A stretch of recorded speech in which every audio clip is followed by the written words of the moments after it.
I just finished watching the excellent video titled The Narcissist Care by my fellow autistic content creator Sarah Z, and it got me thinking, what if narcissism was a social construct? When you start to look at trends, there is clear linkage between ideology, power, and harm to others. It is not, by and large, the result of individual pathology, but of social power.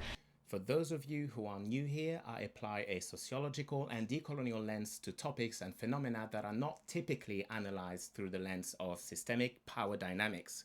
As it is the case for neurodivergence, I wrote the article Decolonizing Autism, and for personality disorder, as Sarah Z did in that video essay. My longest romantic relationship was a toxic relationship, and the abuse that I experienced in that relationship stemmed from a pattern of harmful, manipulative behavior that is typically described as narcissistic. But the more I understand our society as an interconnection of systems of power that combine to break people and exploit them, the more my understanding of narcissism as an individual pathology kind of fades away and loses relevance when I try to make sense of my own experience of abuse. And I said my own experience, don't make it a bean soup situation, please.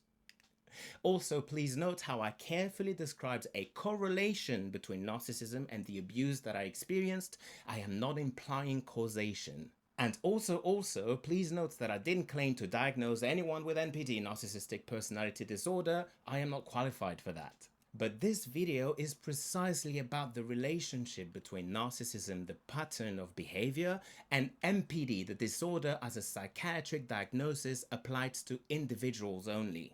See, the more I learn about coloniality, white supremacy, neoliberal capitalism, the patriarchy, political Zionism, the manosphere, the more I recognize that those political belief systems thrive in social environments where individuals have a broken connection to the self, which leads them to have corrupted connections to others.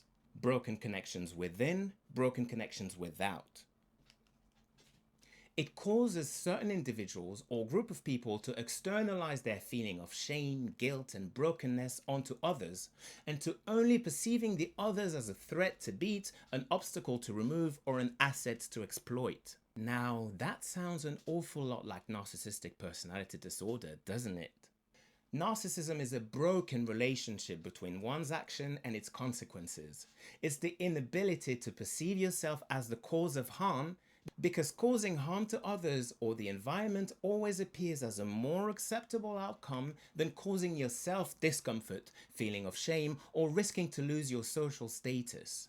Which leads to lack of accountability, lack of awareness of the harm caused, and lack of remorse, but also lack of connection to your authentic self.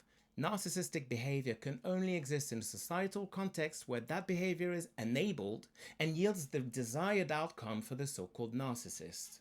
It means that at some point the expression of the authentic self and the pursuit of authentic nurturing connections with others has been socially punished, whereas socially harmful behaviors were rewarded with validation and power. It's as if, from a social perspective, the carrot and the stick had been reversed, which leads the individuals to build their sense of self on flimsy, shaky grounds, and perpetually compensate by seeking validation and a sense of significance in the wrong places, through competition, exploitation, extraction, and destruction. So now I'm asking myself, is narcissism really a personality disorder? Or a logical adaptation to a society that produces, selects for, encourages, promotes, validates, and rewards this type of behavior? What if narcissism was just a reflection of a society that is the disorder, built on broken connections and a broken system of punishment and reward? What if in this context, some individuals were merely developing a logical adaptation to a toxic society? What if it's the society that needed to be pathologized, not the so-called narcissists? If you like the way I think, I will be speaking at the Autism Congress 2025 in September in Dublin, Ireland. See you there if you can.